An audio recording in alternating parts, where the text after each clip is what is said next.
बताएं, आखिरी चीज हमने गूगल पे क्या सर्च करी? मथुरा।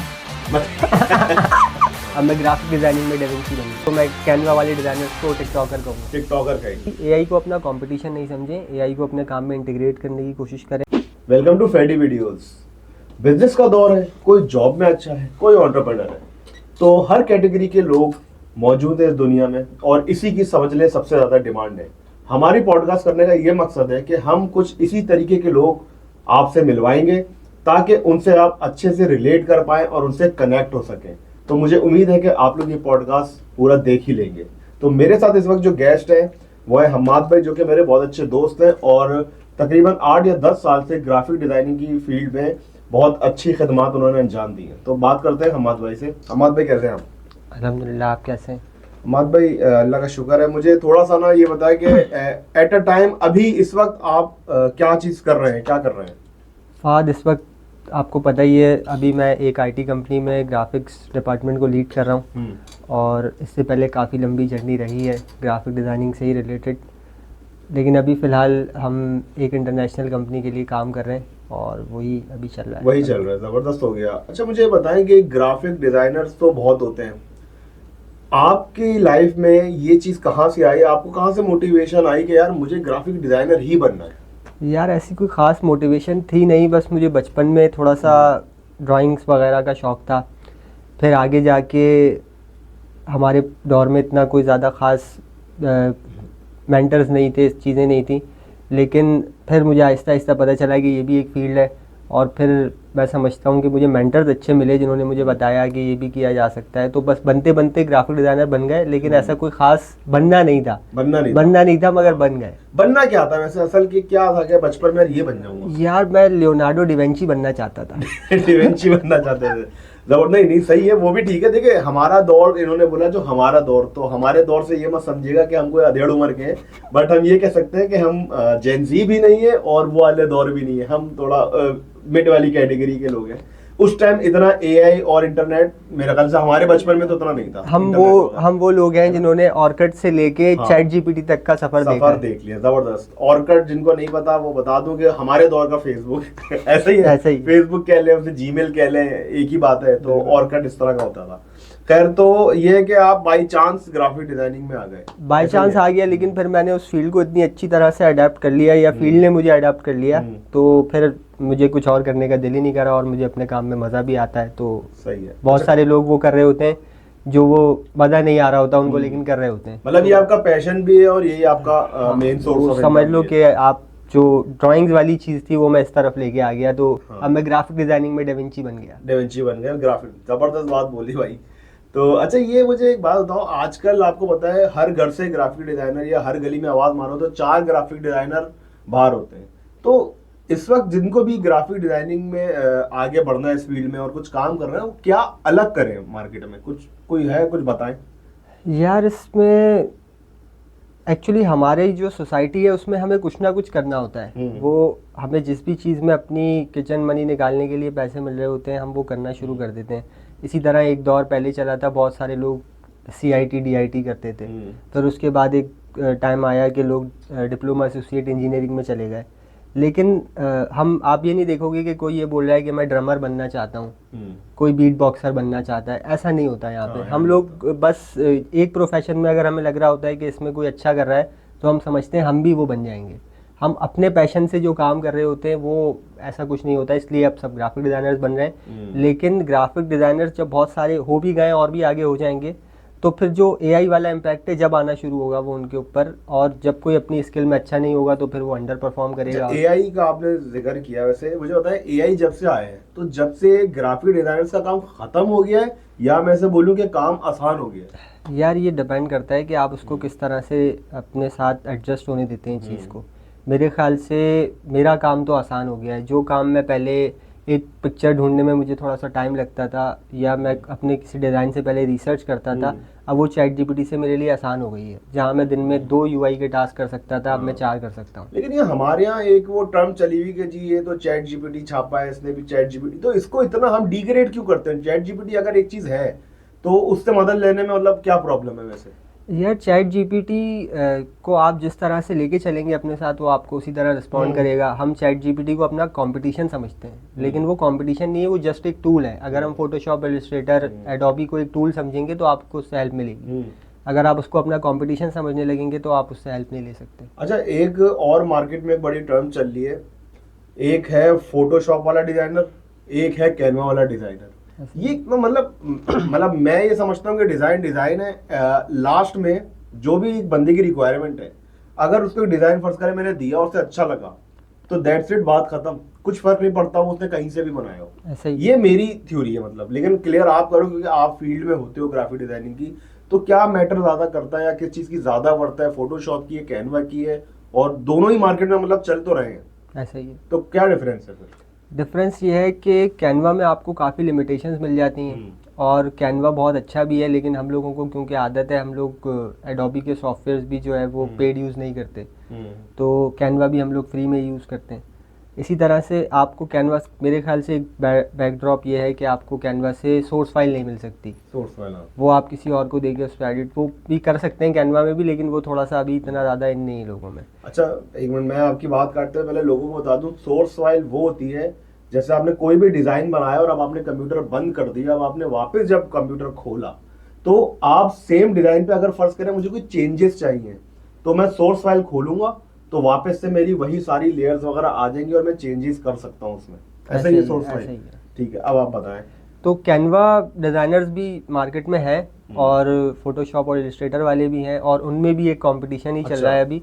क्योंकि फोटोशॉप वाले समझ लो इस तरह से जैसे यूट्यूबर्स टिकटॉकर्स को समझते हैं। हाँ। तो अब मैं अपने तरफ से देखूं तो मैं कैनवा वाले डिज़ाइनर्स को टिकटॉकर कहूँगा। टिकटॉकर कहेंगे, लेकिन अब तो खैर टिकटॉक ने भी अच्छी खासी हाइप बना ली है। एक टाइम था जब म्यूजिकली वगैरह था तब आप कह सकते थे, लेकिन अब तो खैर देखो आगे कैनवा और क्या क्या हो सकता है, कैनवा भी कुछ कर दे। ऐसा ही है। लेकिन बात वही है कि प्रोफेशनली अगर आपको एक चीज करनी है तो फिर आपको एडोबी पे जाना पड़ेगा। कहने का मकसद यही है। ऐसा ही है। अच्छा, बेहतर, अच्छा लोगों को एक फर्क बता दें, एक बेसिक फर्क है जो लोगों को शायद नहीं पता, आपके मीडियम से लोगों को पता चलना चाहिए कि फोटोशॉप और इलस्ट्रेटर दोनों ही डिजाइनिंग में यूज होते हैं, क्या फर्क है दोनों में? Photoshop basically raster graphic software है, और इलस्ट्रेटर वेक्टर ग्राफिक सॉफ्टवेयर है। इसको आप इस तरह से ले लें कि आप अगर आप किसी चीज़ का वेक्टर बनाते हैं इलस्ट्रेटर पे, तो वो आप इतना बड़ा करके जहाज पे छाप दें, जब भी वो पिक्सेलेट नहीं होगा। फोटोशॉप जो है वो आप सोशल मीडिया पोस्ट, डिजिटल चीज़ों के लिए यूज़ कर सकते हैं। पिक्चर्स वगैरह के लिए, इमेज एडिटिंग के लिए बहुत अच्छा है। इमेज मैनिपुलेशन सबसे अच्छी फोटोशॉप पे होती है। इन चीज़ों के लिए फोटोशॉप यूज़ होता है, लेकिन फोटोशॉप वेक्टर ग्राफिक्स नहीं है, और प्रिंट नहीं कर सकते आप उससे चीज़ें। प्रिंट नहीं कर सकते? प्रिंट के लिए नहीं होता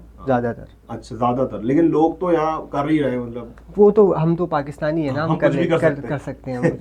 ठीक है, तो अच्छा, मैं आपकी जर्नी पे था कि आप बाई चांस, बहरहाल फोटोग्राफर बोल रहा हूँ, सॉरी, आप बाई चांस एक ग्राफिक डिजाइनर बने, तो कहाँ से फिर आपने स्टार्ट कैसे लिया, किस तरह से आप फील्ड में इन हुए, इन चीज़ों के बारे में थोड़ा सा? यार जब मैं स्कूल में था तो बस समझ लो कि मुझे लगा कि मुझे काम करना चाहिए कुछ, और उस वक्त जंग अखबार आता था अगर आपको याद हो, तो उसमें मैंने एक जगह वैकेंसी देखी, वहाँ पर एज की लिमिटेशन नहीं थी, तो मैंने उस पर अप्लाई कर दिया। फिर मैं वहाँ जब अल्टीमेटली पहुँचा तो मैंने देखा कि वो एक इंश्योरेंस कंपनी का ऑफिस है, तो वहाँ पर मैंने इंटरव्यू दिया, मैं सेलेक्ट भी हो गया। फिर उसके बाद वहाँ पर मैं इंश्योरेंस बेचने की कोशिश करता रहा, मगर 2 महीने तक मुझे कुछ इतना खास रिस्पांस मिला नहीं उसमें, और बिका ही नहीं इंश्योरेंस, बिका ही नहीं। और क्योंकि हम थे भी इतने छोटे के कोई सीरियस ही नहीं लेता था हमें उस वक्त, तो फिर मुझे समझ आया कि यार इसमें तो कुछ नहीं बनने लगा। लेकिन वहीं पर उसी ऑफिस में एक और साहब आते थे, वो वकील थे और वो रिटायर्ड थे, PRO पब्लिक रिलेशन ऑफिसर थे उसी इंश्योरेंस कंपनी के। वो समझ लो वहाँ सिर्फ बच्चोदियाँ करने आते थे, ऐसे ही टाइम पास, चाय वाय पीने। तो उन्होंने लगा कि यार ये कुछ करना चाहता है, तो उन्होंने थोड़ी सी हमें गाइडेंस दी कि यार आप एक काम करो कि आप ग्राफिक डिज़ाइनिंग कर लो। वहाँ से मैंने पहली बार ये टर्म सुनी कि ग्राफिक डिज़ाइनिंग कुछ है। तो फिर मैंने उनसे पूछा कि क्या है, कहाँ से होता है, क्या है, तो थोड़ा गूगल करा। उस वक्त तक गूगल आ चुका था तो पता चल गया था हमें। फिर मैंने गूगल करा तो पता चला भाई इसके कोर्सेज़ हो रहे हैं। फिर एक इंस्टीट्यूट में मैंने एडमिशन लिया, वहाँ से थोड़ा बहुत सीखना शुरू करा। फिर करते करते उसी ऑफिस में एक पार्टीशन उन्होंने ऑफिस का दिया हुआ था, एक मैगज़ीन चलाता था एक बंदा, होम एक्सप्रेस, शायद आपको पता हो, उस टाइप का मैगज़ीन था। तो वहाँ पर मेरी जॉब लग गई। फिर उसके पास थोड़ा सा हाथ साफ करा, 1-1.5 महीना वहाँ पे हमने डिज़ाइंस बनाए। फिर अल्टीमेटली जब वो मैगज़ीन प्रिंट पे गया तो हमें पता लगा कि ये तो हमने पूरा महीना गलत बना दिया। अच्छा। बेसिकली वो RGB पे बना दिया था हमने, हाँ। और डिजिटल के लिए होता है वो CMYK पे चाहिए था प्रिंट पे। अच्छा, ये RGB और CMYK का भी एक फ़र्क थोड़ा सा बता दें। RGB आप समझ लें कि जो भी आप डिज़ाइन बनाते हैं जिसके अल्टीमेट आउटपुट ने इनटेंजिबल रहना है, जैसे मोबाइल ऐप या सोशल मीडिया पोस्ट, जो भी चीज़ आप स्क्रीन पे देख रहे हैं। और CMYK आप इस तरह से कह लें कि जो भी चीज़ फाइनल आउटपुट में प्रिंट होके आपके हाथ में आ रही है एज अ हार्ड कॉपी या वो टेंजिबल है, वो आप CMYK उसको कहेंगे। ठीक है। वो CMYK मोड पे बनती है। ठीक है, तो आपने RGB पे बना दिया। हमने RGB बना दिया, फिर हमने पूरे 24 घंटे लगा के उसको दोबारा CMYK पे कन्वर्ट करा।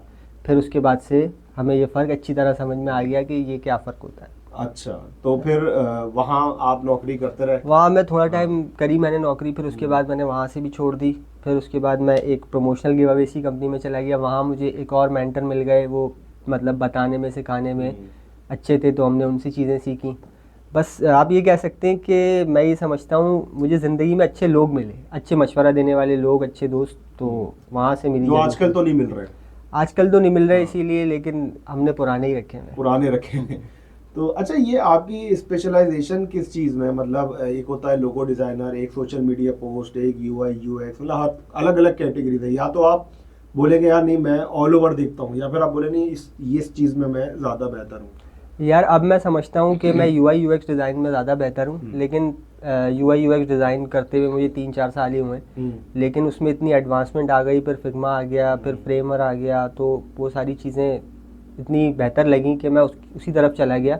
और अब मैं ये कहूँगा कि मैं UI UX डिज़ाइनर ज़्यादा बेहतर हूँ बनिस्बत लोगो डिज़ाइन और वो सारी चीज़ों के। UI UX डिज़ाइनर, ये डिज़ाइन होता क्या है? बेसिकली जो UI का मकसद है यूज़र इंटरफेस, और UX का मतलब है यूज़र एक्सपीरियंस। जब आप किसी भी वेबसाइट पे जाते हैं या किसी ऑनलाइन प्लेटफॉर्म पे जाते हैं, तो जो यूज़र इंटरफेस देख रहा है उसको आप यूज़र इंटरफेस जैसे एक वेबसाइट मैंने खोली, तो उसमें जो वो हेडर्स आ रहे हैं, फुटर्स आ रहे हैं, जो डिज़ाइंस आ रहे हैं, वो सारी UI होगी। और UX ये होगी कि अगर एक एक्शन परफॉर्म करने के लिए, फॉर एग्जांपल आप किसी ई-कॉमर्स वेबसाइट पे जाते हैं, आपको बाय नाउ तक जाने के लिए 12 स्टेप्स फॉलो करने पड़े अंटिल जब आपने प्रोडक्ट देखी, तो ये एक बैड UX होगा।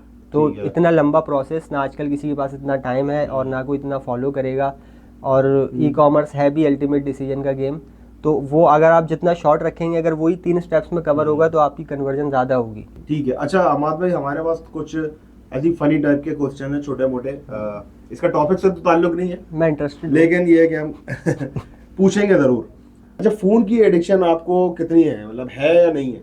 अच्छी खासी कह सकते हैं। हाँ, क्या वजह है इतने फ़ोन की आजकल सबको एडिक्शन क्यों होती है भाई? डिपेंड करता है कि आप फ़ोन की एडिक्शन किस तरह से यूज़ कर रहे हैं अपने फ़ोन को। मेरे लिए तो खैर काम से रिलेटेड काफ़ी सारी चीज़ें होती हैं, अपडेट्स देखनी होती हैं, क्लाइंट्स की अपडेट आ रही होती है, तो मैं इसलिए ज़्यादा यूज़ करता हूँ। फिर उसके अलावा आप डूम्सडे स्क्रॉलिंग भी आजकल आपने एक टर्म सुनी होगी, उसकी भी काफ़ी हद तक है, मतलब कि वो एडिक्शन तो है, तो जाती है। सही हो गया। अच्छा ये बताएं, आखिरी चीज़ आपने गूगल पे क्या सर्च करी थी? आखिरी चीज़ मथीरा। वो आपकी रील में नहीं आ रही थी क्या? तो मैंने आजकल अपना इंस्टाग्राम डीएक्टिवेट कर दिया है। अच्छा, सही, अच्छी बात है, रमजान भी आने वाला है। सही है। सबसे ज्यादा कौन सी ऐप है जो आप यूज करते हो? व्हाट्सएप। चलो ठीक है, ये फेयर इनफ। लेट उठना या फिर लेट सोना? दोनों। लेट सो और लेट उठो। सही है। स्ट्रीट फूड या फाइन डाइनिंग? स्ट्रीट फूड एज आ लौंडा, मतलब वो वाली वाइब। आपको तो पता ही है। अच्छा ये क्या, साइलेंस या नॉइज, ज्यादा क्या चीज पसंद है? म्यूजिक पसंद है, मतलब म्यूजिक इन साइलेंस। हाँ, म्यूजिक इन साइलेंस, जबरदस्त, ये एक अलग चीज है भाई। अच्छा, पॉडकास्ट पे दोबारा आएंगे? पॉडकास्ट पे दोबारा आप बुलाएंगे तो आ जाएंगे। आज जबरदस्त, ठीक है भाई, ये जबरदस्त हो गए। अच्छा अमाद भाई, आपसे वैसे तो बहुत सारे मुझे सवाल पूछने हैं, लेकिन मैं चाहता हूं कि कुछ चीज़ें मैं छोड़ दूं ताकि अगली बार जब हम मिले तो मजीद फिर एडवांस चीज़ों पे, अभी तो हमने बेसिक चीज़ें कुछ कवर कर ली, लेकिन एडवांस चीज़ें भी मैं ऑब्वियसली आपसे पूछूंगा। तो खैर, अब ये बताएं कि आपने तकरीबन 7-8 साल तो आपको एक पीरियड हो ही गया है एज अ ग्राफिक डिजाइनर, आपने जर्नी किया, आप क्रिएटिव लीड भी बने, हर चीज़ आपने अचीव करी और मजीद ऑब्वियसली कर ही रहे हैं। तो जाते जाते एक एडवाइस दे दें जो भी ग्राफिक डिजाइनिंग की फील्ड में आना चाहते हैं उनको, कि क्या एडवाइस देंगे, किस तरह से बनना है, कैसे सीखना है, क्या करना है? यार मेरी एडवाइस ये है कि सबसे पहले तो अगर आप ग्राफिक डिज़ाइनर हैं, आपके अंदर एक क्रिएटिव एलिमेंट है, तो आप ग्राफिक डिज़ाइनर बने, वरना आप और उससे अच्छा कुछ बन सकते हैं वो बने। और अगर आप ग्राफिक डिज़ाइनर बन रहे हैं, आपको पता चल गया है कि आप क्रिएटिव हैं, आपके पास कॉन्सेप्ट्स हैं, आप चीज़ों को अलग नज़रिए से देखते हैं, तो फिर आप वेट नहीं करें कि अपॉर्चुनिटी आएगी और आपको कोई जॉब देगा, या आपका कोई कज़न है या कोई दोस्त है, आप उसको बोल रहे हैं मेरी जॉब लगवा दो। मैंने खुद आज तक हमेशा अप्लाई करके ही जॉब खुद ली, से मतलब? खुद से अप्लाई करके, और वो ज़्यादा बेहतर रहे मेरे लिए। और अल्लाह ताला ने लिखी हुई भी होती हैं आपके लिए चीज़ें, आपका काम है कोशिश करना। तो आप किसी अपॉर्चुनिटी का वेट नहीं करें, आप अपनी कुछ ना कुछ चीज़ें बनाते रहें, आप अपना पोर्टफोलियो अच्छा बिल्डअप करें। पोर्टफोलियो बेसिकली इसमें हाईलाइटेड चीज है। पोर्टफोलियो ज़रूरी है ग्राफिक डिज़ाइनर के लिए। अगर आप किसी को बोलते हैं मैं ग्राफिक डिज़ाइनर हूँ, तो वो आपको देख के नहीं बता सकता, वो आपका काम देखेगा। सही बात है। और दिखाने के लिए आपके पास पोर्टफोलियो नहीं होगा, तो आप ग्राफिक डिज़ाइनर कैसे अपने आप को साबित करेंगे? तो मेरे ख्याल से लोगों को अपने पोर्टफोलियो पे काम करना चाहिए, जो ग्राफिक डिज़ाइनर हैं और उनको पता लग गया है कि मैंने यही करना है। एक तो ये एडवाइस होगी। दूसरी, एआई को अपना कंपटीशन नहीं समझें, एआई को अपने काम में इंटीग्रेट करने की कोशिश करें, और जितना बेनिफिट उससे ले सकते हैं मैक्सिमम कैपेसिटी पे जाके लें। और अगर आप इंटरनेशनल इन्फ्लुएंसर या बड़े डिज़ाइनर्स को देखें, मैं तो खैर बहुत छोटा हूँ, लेकिन आप अगर जीएफएक्स मेंटोर हमारे पास, आपको पता होगा, इमरान अली दीना साहब, जानते हैं भाई। उनको आप देखें, उनसे आपको बहुत इंस्पिरेशन मिलेगी। उनकी लाइफ जर्नी मुझसे भी ज़्यादा इंटरेस्टिंग है, अगर आप उनको, और काफ़ी लोग फॉलो भी करते होंगे। इसी तरह से इंटरनेशनली आप लोगों को देखें तो आपको पता चलेगा कि लोग एआई से डर नहीं रहे। अल्टीमेटली एआई को लोगों ने ही यूज़ करना है। अगर आप अच्छे प्रॉम्प्ट देंगे, प्रॉम्प्ट को समझेंगे, आप अपनी बात एआई को समझा सकते हैं, तो एआई आपको बहुत अच्छे अच्छे रिजल्ट दे सकता है। तो एआई से डरे नहीं, एआई को अपना दोस्त बना लें, वो आपको फिर ज़्यादा बेनिफिशियल रहेगा आपके लिए। बहुत ही ज़बरदस्त, बहुत शुक्रिया रम्माद आने का। उम्मीद है कि दोबारा से हम मजीद चीज़ों पे बात करेंगे इंशाल्लाह। तो भाई ये था हमारा पॉडकास्ट। अगर आपके पास कोई भी सवाल है ग्राफिक डिज़ाइनिंग से रिलेटेड, तो हमारे कमेंट बॉक्स में ज़रूर बताइएगा, तो हम हम्माद भाई से डायरेक्टली फ़ोन करके उनसे जवाब लेकर आपको कमेंट का रिप्लाई करेंगे। तो फिलहाल देखते रहिए इसी तरह से फैडी वीडियोस। शुक्रिया एंड अल्लाह हाफिज़।